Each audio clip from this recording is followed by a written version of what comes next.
di saat ini saya akan melakukan penyuluhan tentang bagaimana kita mencegah insomnia.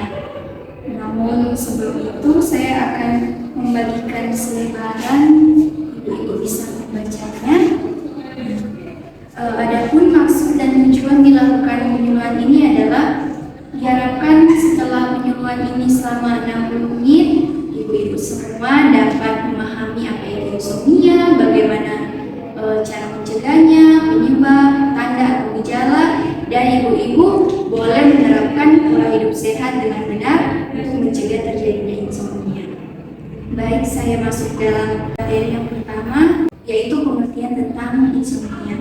Boleh saya minta ibu jelaskan apa yang ibu ketahui apa itu insomnia? Baik.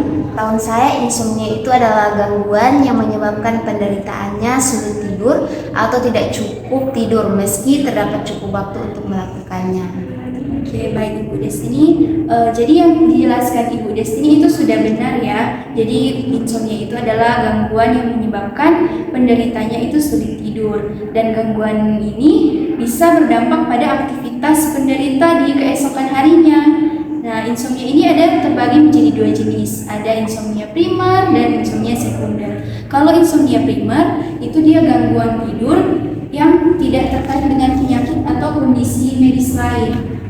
Sementara itu untuk insomnia sekunder itu adalah gangguan tidur yang terjadi akibat gangguan kesehatan atau dia memiliki penyakit. Nah, insomnia sendiri ini dia dapat menyerang kaum lelaki dan perempuan, bahkan dari seluruh usia, baik itu dia remaja, dewasa ataupun orang yang tidak usia. Dan umumnya umur yang bertambah juga itu semakin meningkat peluang insomnia. Dan berdasarkan survei yang dilakukan oleh WHO, ditemukan bahwa 27% pasien insomnia itu kebanyakan adalah wanita.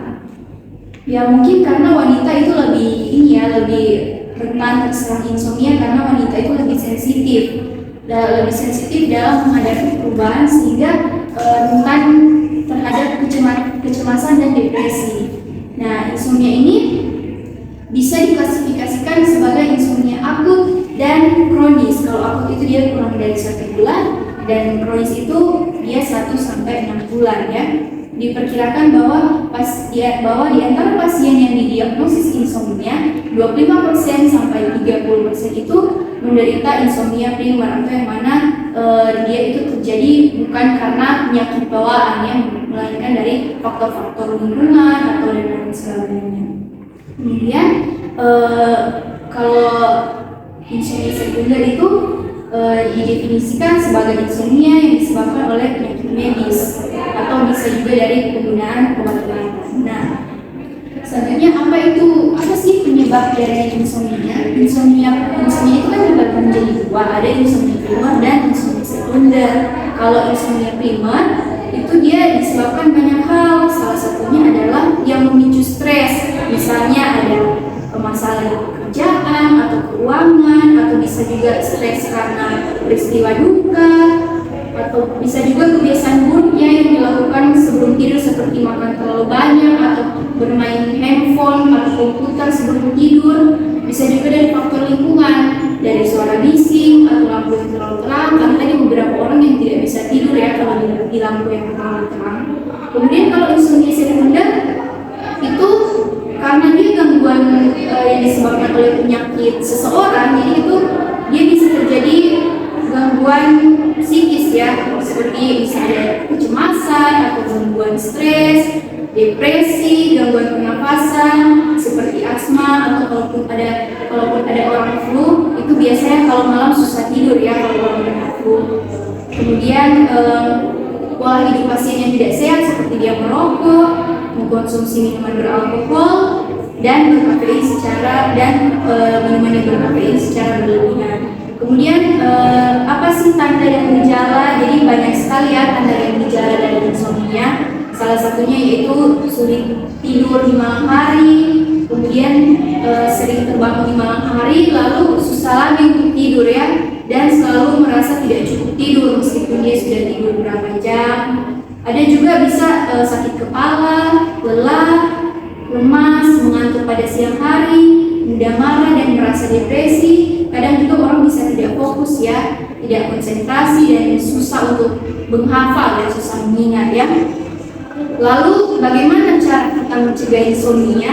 Itu ada beberapa cara. Yang pertama, kita perlu atur ya jadwal tidur setiap hari, termasuk di akhir pekan. Kemudian kita menjaga jadwal makan yang teratur, memperbanyak konsumsi makanan yang sehat, termasuk sayur-sayuran dan buah-buahan, makanan bergizi yang dapat menyehatkan tubuh. Selanjutnya berolahraga secara rutin. Tetapi olahraga ini jangan di waktu-waktu mendekati tidur. Sebaiknya kita olahraga itu 3-4 jam ya, kalau waktunya itu sebelum tidur 3-4 jam. Kemudian kita membatasi waktu tidur siang. Tidur siang itu kan memang bermanfaat, tetapi kalau dilakukan dengan waktu yang lama itu bisa mengalami insomnia di malam hari. Jadi kalau tidur siang itu maksimal 30 menit lah. Dan jangan tidur setelah jam 3 sore. Usahakan sebelum jam 3 sore itu kita sudah tidur siang. Kemudian menjaga kenyamanan suhu kamar, karena ada orang yang tidak bisa tidur di saat suhu panas ataupun tidak bisa dingin ya. Kemudian kita periksa kesehatan kepada dokter. Siapa tahu kita ada penyakit ini itu yang menyebabkan kita di malam hari susah tidur ya. Oke, sampai di sini ya penyuluhan. Semoga ibu-ibu dapat memahami, dan boleh saya minta pendapat dari ibu-ibu dari penyuluhan ini, apa saja yang boleh ibu dapatkan dan disampaikan. Yang saya dapatkan dari penyuluhan mahasiswa, Ya, yaitu saya mendapat penyebab-penyebab banyak sekali, ternyata penyebab-penyebab dari penyakit insomnia. Salah satunya ternyata stres ini dapat berdampak sekali pada penyakit insomnia. Contohnya pada waktu lalu saya pernah merasakan insomnia, tapi saya tidak pernah berpikir kalau karena stres saya bisa terkena penyakit insomnia seperti itu. baik, dari ibu siapa ini? Ibu Clara. Baik ibu, ya itu ya beberapa materi tentang insomnia yang sudah saya jelaskan. Semoga dapat bermanfaat bagi ibu semua, termasuk untuk Ibu Clara. Kedepannya jangan stres ya ibu, supaya tidak insomnia lagi ya. Semoga ibu-ibu dapat menerapkan bagaimana cara untuk mencegah insomnia agar supaya kita dapat tidur dengan tenang ya. Demikian pengumuman dari saya, selamat pagi dan terima kasih. Terima kasih.